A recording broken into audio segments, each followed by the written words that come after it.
بسم اللہ الرحمن الرحیم۔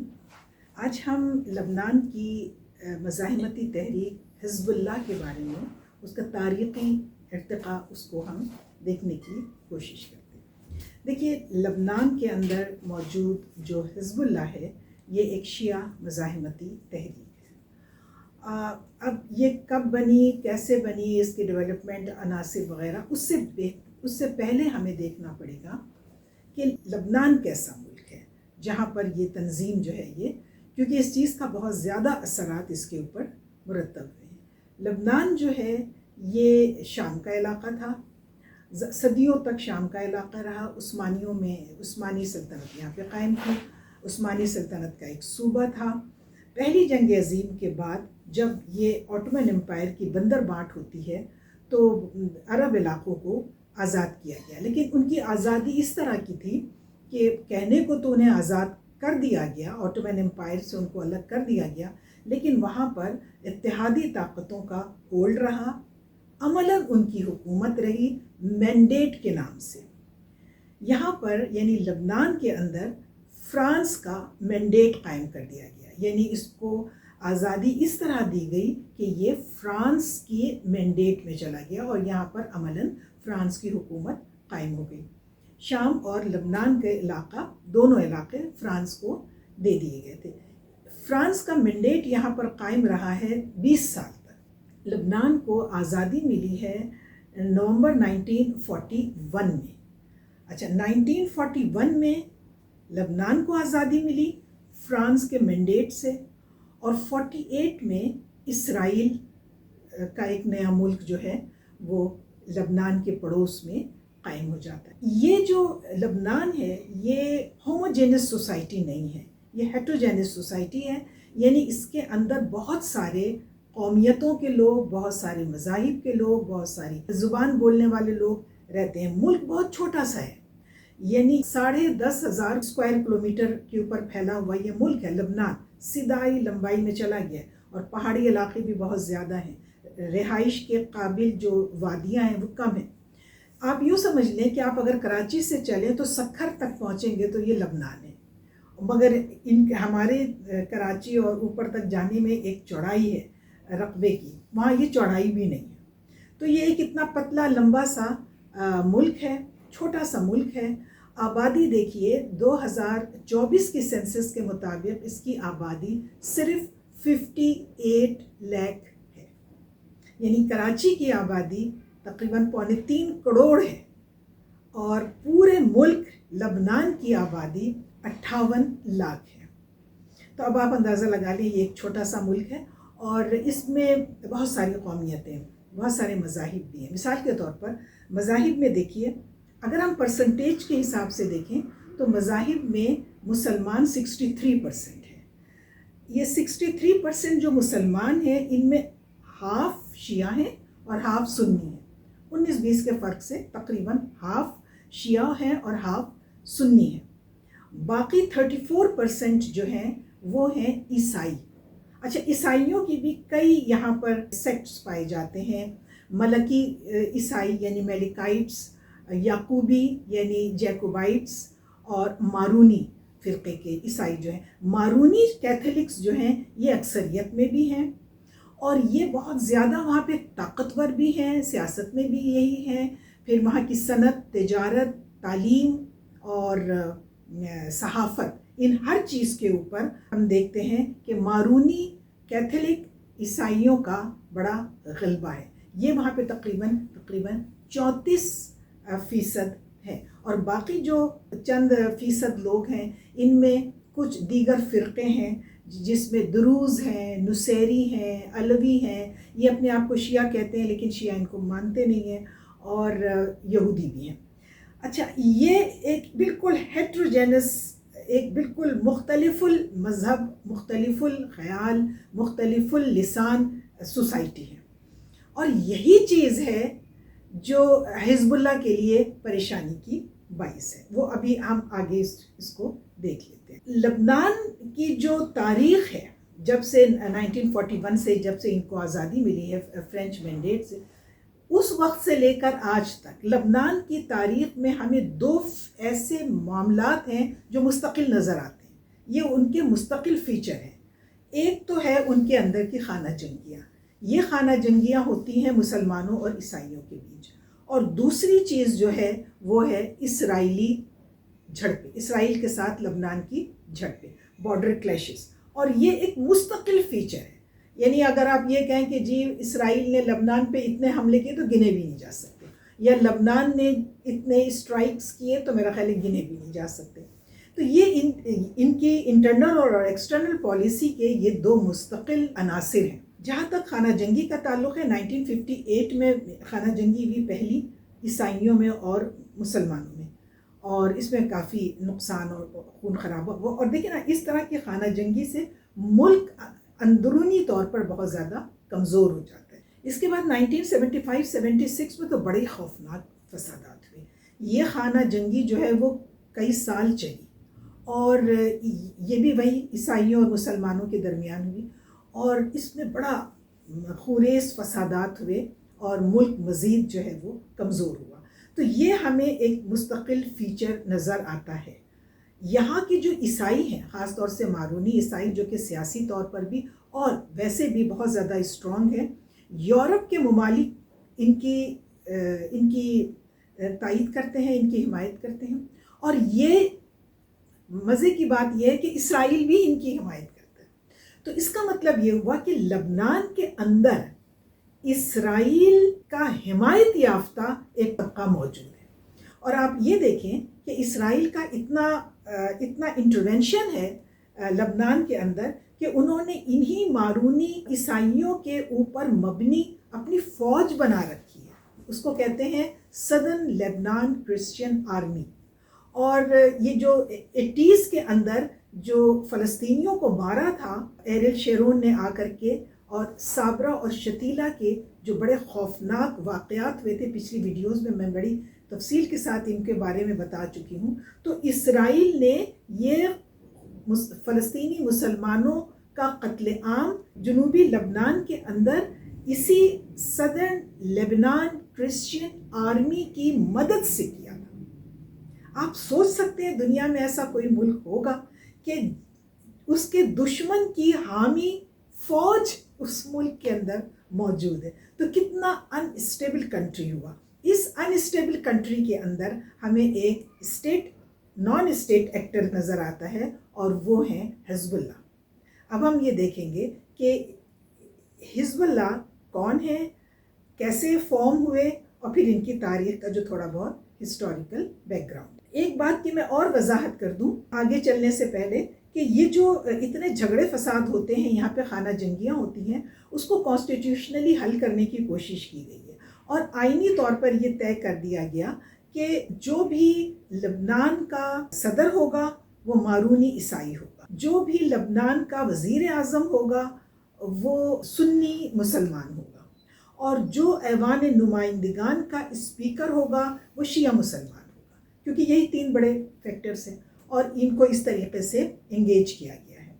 اچھا، اب ہم یہ دیکھتے ہیں کہ کس طریقے سے حزب اللہ یہاں قائم ہوئی۔ 1982 میں لبنان کے اندر اسرائیل تو حملے کرتا رہتا تھا، لیکن ایک بہت بڑا حملہ کیا تھا، اور اس حملے کا ہم آگے بھی تذکرہ کریں گے۔ اس حملے میں 50 شیعہ ملیٹنٹ مارے گئے تھے۔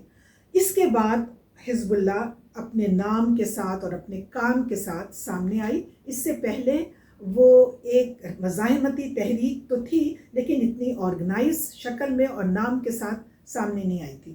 رابرٹ فسک ہیں، یہ ایک صحافی ہیں برطانوی، اور مڈل ایسٹ کے یہ ماہر سمجھے جاتے ہیں۔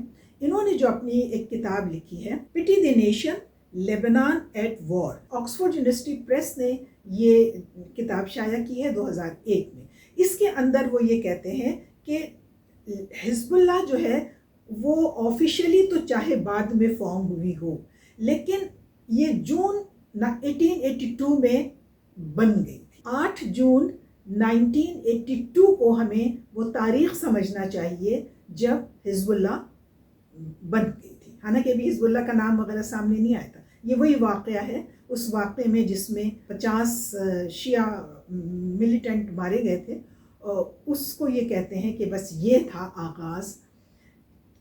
کیا یہ بات بہت بالکل درست ہے رابرٹ فسک کی؟ میرے خیال سے یہ بالکل درست نہیں ہے، کیونکہ اگر ہم رابرٹ فسک کی اس بات کو مانتے ہیں تو اس کا مطلب یہ ہوا کہ حزب اللہ ایک رد عمل میں آنے والی پارٹی ہے، یعنی رد عمل کے طور پر، ریئیکشنل کے طور پر جنم لینے والی ایک ملیٹنٹ گروپ ہے۔ ایسا نہیں ہے، یہ ایک سوچی سمجھی اور ویل پلانڈ آرگنائزیشن ہے، اور یہ ریئیکشن کے تحت میرے حساب سے تو قائم نہیں ہوئی۔ اچھا، اب اس کے لیے نا تھوڑی سی آپ کو سمجھنا پڑے گی ایک بات۔ دیکھیے، ایسا ہے کہ پوری دنیا میں جو شیعہ حضرات ہیں، وہ ان کے جو علماء ہیں یا ان کے جو فقہاء ہیں، وہ جو فقہی معاملات ہوتے ہیں یا جو بھی اختلافی معاملات ہوتے ہیں، اس کو حل کرنے کے لیے ان کے پاس ایک مرجع ہوتا ہے۔ 70 کی دہائی میں یہ مرجع تھے عراق کے امام الخوئی۔ امام الخوئی جو تھے، اگر کہیں بھی کسی بھی علاقے کے شیعہ عالم کو کوئی مسئلہ درپیش ہے، فقہی نوعیت کا، اختلافی نوعیت کا، تو وہ رجوع کرے گا کس سے؟ امام الخوئی سے۔ یہ نجف کے تھے، عراق کے تھے۔ 1979 میں جو ایک بہت بڑا واقعہ ہوتا ہے ایران اور شیعہ حضرات کے حوالے سے، وہ امام خمینی کا ایرانی انقلاب ہے، جس کے لیے وہ 20 سال سے کوششیں کر رہے تھے اور بالآخر وہ کامیاب ہوئے۔ ایران کے اندر شاہ کی حکومت کا خاتمہ ہوا، اور 1979 میں خمینی صاحب، جناب خمینی جو ہیں، وہ ایران میں وارد ہو گئے اور انہوں نے وہاں پر اپنی حکومت بنا لی۔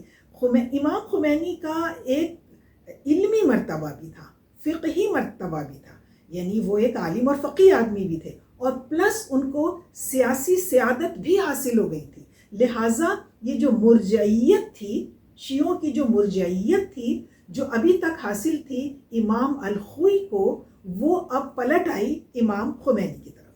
اب امام خمینی جو ہیں وہ الفقیہ العصر ہو گئے، یعنی اپنے زمانے کے فقیہ جو ہیں، مرجع جو ہیں، وہ اب امام خمینی ہو گئے۔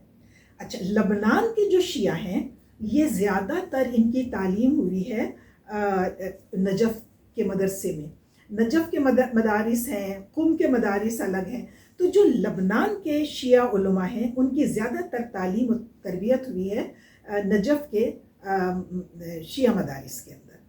تو ان کے جو مرجع تھے وہ امام خوئی تھے، لیکن ایک ایسی کیرزمیٹک شخصیت کے طور پر جناب خمینی سامنے آئے کہ وہ مرجع بھی بن گئے۔ تو جو لبنانی شیعہ علماء تھے، انہوں نے یہ سوچا کہ ہمیں اب ان کی طرف رجوع کرنا چاہیے اور ان سے ملاقات بھی کرنی چاہیے، تاکہ ہم دیکھیں یہ کس طریقے سے یہ کامیاب ہوئے ہیں، تاکہ کیا ہم بھی لبنان میں اس قسم کا کوئی اسلامک ریولوشن لا سکتے ہیں۔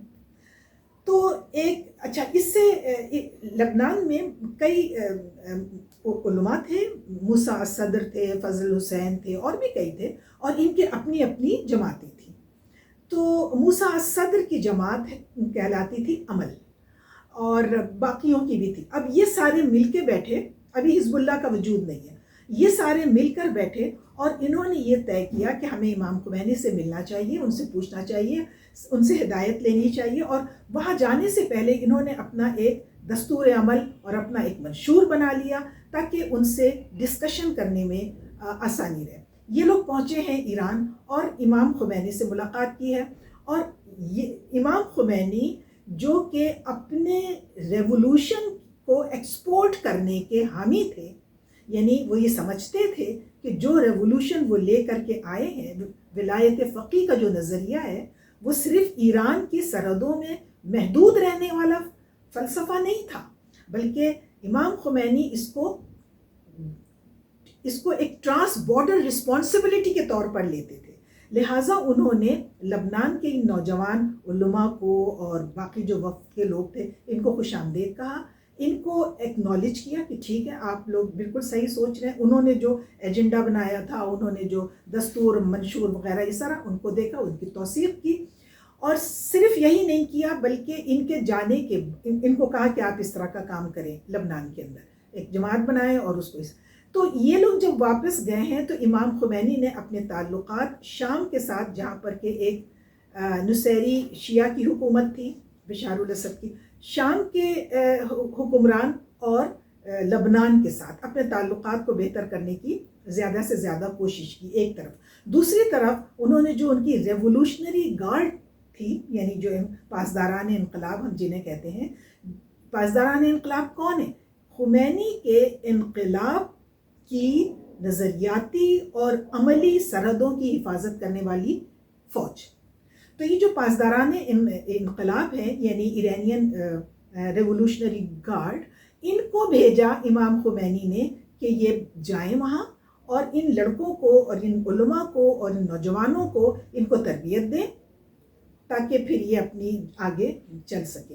تو یہ جو ریولوشنری گارڈ کے جو لوگ یہاں پر آئے، یہ مغربی بقا کی وادی میں انہوں نے کیمپس لگائے اور ان نوجوانوں کو، لبنان کے نوجوانوں کو جو شیعہ تھے اور جو ان کے پاس ملنے بھی گئے تھے، اور جو چھوٹی بڑی ساری جماعتیں تھیں، ان سب جماعتیں توڑ دی گئی، اور بس یہ کہ جی اب ایک اسلامک ریزسٹنس گروپ بن گیا۔ ابھی اس کا نام حزب اللہ نہیں تھا، اور ان کو ٹریننگ دینے لگے پاسداران انقلاب والے۔ اور مزے کی بات یہ ہے کہ اس سے پہلے جو ریزسٹنس گروپ تھے یہاں پر، ان کو پی ایل او کے فلسطینی نوجوان آ کر کے ٹریننگ دیا کرتے تھے۔ تو اب یہ شفٹ ہوا ہے، یہ سنی، خیر سنی کیا، وہ پی ایل او تو سیکولر ہی تھی، لیکن ایک سیکولرزم سے ان کا شفٹ ہوا ہے ایک بالکل شیعہ ملیشیا کی طرف۔ اور اس کے بعد ہم دیکھتے ہیں کہ انہوں نے کاروائیاں شروع کر دی، ان کی ٹریننگ ہوئی، اچھی خاصی ٹریننگ ہوئی، اور صرف یہی کہ نہیں، ٹریننگ ہی نہیں دیتے تھے بلکہ یہ مزاحمتی کاروائیوں کے لیے جس قسم کے اسباب کی ضرورت ہوتی ہے وہ اسباب بھی مہیا کرتے تھے۔ اسلحہ دے دیا، لائٹ اسلحہ دے دیا، پیسہ دیا، اور اس طرح کی نقشے، انفارمیشنز، مطلب اس طرح سے ان کو ہر طرح سے ایکوپڈ کرنے کی کوشش کرتے تھے۔ 83 سے ہم 82 ہی میں بلکہ ہم دیکھتے ہیں کہ حزب اللہ نے، مطلب ابھی نام ان کا حزب اللہ نہیں ہے، ابھی یہ اپنے آپ کو اسلامی مزاحمتی تحریک کہہ رہے ہیں، اور ان کی کام سامنے آنے لگ گئے، انہوں نے کاروائیاں کرنی شروع کر دی۔ 1882 میں انہوں نے بیروت کے اندر جو امریکی سفارت خانہ تھا اس کے اوپر بم مارا، پھر اس میں کیجویلٹیز ہوئی۔ پھر اسی سال انہوں نے جو فرانسیسیوں کی جو ریمیننگ انسٹالیشنز تھے ان کو اٹیک کیا، وہاں پر بھی کیجویلٹیز ہوئی۔ بلکہ 1882 کے نومبر میں ایک بہت خوفناک قسم کا واقعہ ہوا، اور وہ یہ ہوا کہ ایک انہی میں سے ریزسٹنس والا ایک نوجوان جو تھا، اس نے اپنی گاڑی میں بارود بھرا اور اسرائیلی کمانڈر کے ہیڈ کوارٹر سے ٹکرا دیا۔ طائر ایک شہر ہے لبنان کا جس پہ اس وقت اس کے ایک حصے پر اسرائیل کا قبضہ تھا۔ اسرائیل آتا جاتا رہتا تھا، تو اب کیا بتایا جائے کہ وہ کب آیا، کب اس نے قبضہ کیا۔ تو اس نے اسرائیلی کمانڈر کے ہیڈ کوارٹر کو اڑا دیا، اس میں 141 اسرائیلی فوجی یا مارے گئے اور یا زخمی ہوئے۔ یہ بہت بڑا ایک واقعہ تھا۔ تو اب دیکھیے کہ کس طریقے سے ایک جماعت، ایک مزاحمتی، شیعہ مزاحمتی جماعت جو ہے وہ ابھر رہی ہے۔ پھر اس کے بعد یہ جو اسلامک ریزسٹ، اب یہ لوگ بیٹھے ہیں اور انہوں نے اپنا ایک تنظیم بنانے کے لیے اس کا ایک نام سوچا گیا، تنظیم کا انفراسٹرکچر کیا ہوگا، فلاں فلاں فلاں رکنیت سازی کیسے ہوگی، ہمارے فنڈز کیسے آئیں گے، فلاں فلاں، یہ ساری چیزیں انہوں نے وہ کی۔ اور اس کے بعد انہوں نے ڈسکلوز کیا اور حزب اللہ کا نام سامنے آتا ہے۔ 83 وغیرہ میں حزب اللہ کا نام سامنے آ گیا تھا، 85 میں ان کا منشور سامنے آ گیا۔ یہ جو ان کے بانی اراکین ہیں، ان میں دیکھیے ایک ہے صبحی الطفیلی، دوسرے ہیں عباس الموسوی، اور تیسرے ہیں حسن نصر اللہ۔ یہ بانی اراکین تھے حزب اللہ کے، اور اس میں یہ جو صبحی الطفیلی ہیں، یہ اس کے پہلے سیکریٹری جنرل مقرر کیے گئے۔ 1991 سے ان کے اختلافات شروع ہو گئے حزب اللہ کے ساتھ، اور 1998 میں ان کو حزب اللہ سے نکال دیا گیا، انہوں نے اپنی ایک الگ تنظیم بنا لی تھی۔ اچھا، 1991 میں انہیں نکال دیا گیا۔ 1991 میں عباس موسوی کو دوسرا سیکرٹری جنرل بنا دیا گیا حزب اللہ کا، لیکن چند مہینے کے بعد ان کو قتل کر دیا اسرائیل نے۔ یہ اپنی گاڑی میں اپنی بیوی، اپنے 5 سالہ بیٹے اور 3-4 لوگوں کے ساتھ جا رہے تھے جب اسرائیل کے ہیلی کاپٹر نے حملہ کیا اور یہ سب کے سب شہید ہو گئے۔ یہ حملہ 16 فروری 1992 کو ہوا۔ جب عباس الموسوی شہید ہو گئے تو پھر اس کے بعد حسن نصر اللہ اس وقت صرف 30 سال کے تھے، لیکن یہ تیسرے سیکرٹری جنرل بنا دیے گئے۔ اور اس کے بعد سے لے کر 27 ستمبر 2024 ابھی جب کہ ان کو قتل کیا گیا ہے بہت بھیانک طریقے سے، تو اتنے عرصے تک 30-32 سال تک ہم دیکھتے ہیں کہ انہوں نے حزب اللہ کو پروان چڑھایا۔ اور انہوں نے کیا ایک بڑا کام یہ کیا کہ حزب اللہ کو پولیٹیکل اس کے اندر لے آئے، سرکل میں لے آئے۔ اور انہوں نے اس کے لیے اس زمانے کے 1992 کے زمانے کے جو ایران کے سپریم کمانڈر تھے علی خامنئی، ان کے مشورے سے اور ان کی اجازت سے انہوں نے الیکشنز کے اندر حصہ لیا۔ جنوبی لبنان میں حزب اللہ کا ہولڈ ہے، جنوبی لبنان میں حزب اللہ کا ہولڈ ہے۔ یہاں کی 12 سیٹوں سے انہوں نے الیکشن لڑا 1992 میں، اور 12 کی 12 سیٹیں انہوں نے جیت لی۔ آج کل یہ کابینہ کے اندر 14 سیٹیں رکھتے ہیں۔ تو اس طریقے سے حسن نصر اللہ نے اس ایک مزاحمتی تحریک کو ایک سیاسی جماعت کی شکل جو ہے وہ دے دی۔ یہ بھی حسن نصر اللہ کا کام ہے۔ اپنے زمانے میں انہوں نے بہت زیادہ ویل اکوپڈ کیا ہے حزب اللہ کو۔ انہوں نے جو سرنگوں کا جال بچھایا ہے، حماس کی جو سرنگیں ہیں وہ تو کچھ بھی نہیں ہیں ان کے آگے۔ ان کی سرنگوں کے اندر تو 2 رویا ٹرک چلتے ہیں، اور ان میزائلوں کا اور ڈرونز کا اور خدا جانے کن کن چیزوں کا ان کے پاس ایک ذخیرہ ہے۔ اور کون بیک کرتا ہے؟ ان کو شام بیک کرتا ہے اور ان کو ایران بیک کرتا ہے۔ تو اس طریقے سے انہوں نے بالکل ایک اتنی بڑی جماعت بن گئی حزب اللہ کہ اسٹیٹ ود ان اسٹیٹ کی سچویشن پیدا ہو گئی۔ لبنان کی حکومت کوئی بھی نہیں جانتا، لبنان کی حکومت کو کوئی نہیں جانتا کہ کون وہاں کا صدر ہے، کون وہاں کا وزیر اعظم ہے، اس کی فوج کی کوئی حیثیت نہیں ہے۔ اور حزب اللہ کے سارے اراکین کے بارے میں لوگوں کو پتہ ہے، حالانکہ ان کے پاس صرف جنوبی لبنان کا علاقہ ہے، لیکن ان کے پاس اپنا سیٹلائٹ ہے، اپنا ٹی وی چینل ہے، انہیں کوئی مطلب نہیں لبنان کے ٹی وی چینل سے، ان کا اپنا ریڈیو ہے، ان کے اپنے سارے ادارے ان کے اپنے ہیں۔ آپ یوں سمجھ لیں کہ جنوبی لبنان کے اوپر حزب اللہ کی حکومت ہے، اور اس کے مقابلے میں ہمیں لبنانی حکومت بہت کمزور نظر آتی ہے۔ پھر اسرائیل کے ساتھ جنگ کرنے میں بھی حزب اللہ کا بڑا کردار تھا۔ سن 2000 میں جو جنگ ہوئی ہے لبنان اسرائیل کی، اس میں حزب اللہ نے بڑی ٹھیک ٹھاک ٹھکائی کی ہے اسرائیل کی۔ اس کے بعد 2006 میں تو بہت بڑی لڑائی ہوئی ہے، اور وہ تو ہم اس زمانے میں تو ہمیں کافی ہوش تھا اور ہم ٹی وی وغیرہ پہ دیکھا کرتے تھے۔ یہ مسلسل کئی مہینوں یہ جنگ جو چلی تھی، اس میں بھی انہوں نے اسرائیل کو، جسے کہتے ہیں جنوب کے جن علاقوں پہ وہ قابض ہو گیا تھا اسرائیل، وہاں سے مار کے بھگا دیا حزب اللہ نے۔ اور اس کے بعد حزب اللہ ایک بہت بڑی طاقت بن کر کے سامنے آ گئی، اور اب چونکہ پولیٹیکل پارٹی بھی تھی یہ، لہٰذا یہ ایک لبنان کا ایک بہت بڑا طاقتور عنصر بن گئی۔ اس کے بعد ہم دیکھتے ہیں کہ کچھ ایسے واقعات ہوتے ہیں کہ حزب اللہ کو حزب اللہ انٹرنلی اور انٹرنیشنلی ڈیمیج ہوئی ہے۔ حزب اللہ کو 2 بڑے ڈینٹ لگے ہیں، اور اس کی وجہ سے ان کی مخالفت میں زیادتی آ گئی ہے، اور ان کی پسندیدگی میں بہت زیادہ کمی ہوئی ہے۔ دیکھیں، ان کو پہلا ڈینٹ اس وقت لگا جس وقت عرب اسپرنگ میں 2012 میں یہ جو نام نہاد عرب اسپرنگ تھی، تو جو شام کے اندر جو اپرائزنگ ہوئی تھی، جو حزب اختلاف تھی شام کی، وہ زیادہ تر اخوانی تھے، اخوان المسلمین سے ان کا تعلق تھا، اور پبلک بھی تھی۔ یہ لوگ اٹھ کے کھڑے ہوئے بشار الاسد کی باس پارٹی کی اور بشار الاسد کی ڈکٹیٹرشپ کے خلاف، 40 سال سے یہ لوگ حکمران تھے، اور یہ کسی کو حکمرانی کے نزدیک بھی نہیں آنے دیتے تھے، اور بار بار الیکشنز نہیں کرواتے تھے۔ بشار الاسد کا طریقہ کار یہ تھا کہ اس نے ریفرینڈم کرایا، جی میں 95% سے میں آ گیا، وہ پھر آ کر کے 6-7 سال کے لیے بیٹھ گئے۔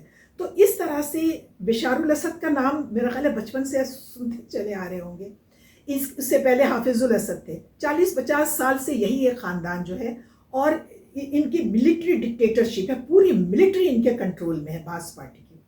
تو اس کے خلاف اپرائزنگ ہوئی ہے 2012-13 میں شام میں، اور وہ جو اپرائزنگ کرنے میں جو لیڈنگ پوزیشن تھی وہ اخوان کی تھی، اور اس میں جب یہ اپرائزنگ ہوئی ہے تو شام نے اس اپرائزنگ کو کچلنے کی کوشش کی۔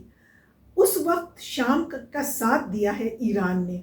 ایران نے شام کا ساتھ اس لیے دیا ہے کیونکہ خمینی کے زمانے سے ان کے تعلقات، میں نے آپ کو پہلے بتایا، اچھے چلے آ رہے تھے۔ اور پھر دوسری بات یہ ہے کہ یہ شیعہ ملک ہے، یعنی شیعہ حکومت ہے، شیعوں کی حکومت ہے، لیکن شام سنی اکثریتی ملک ہے۔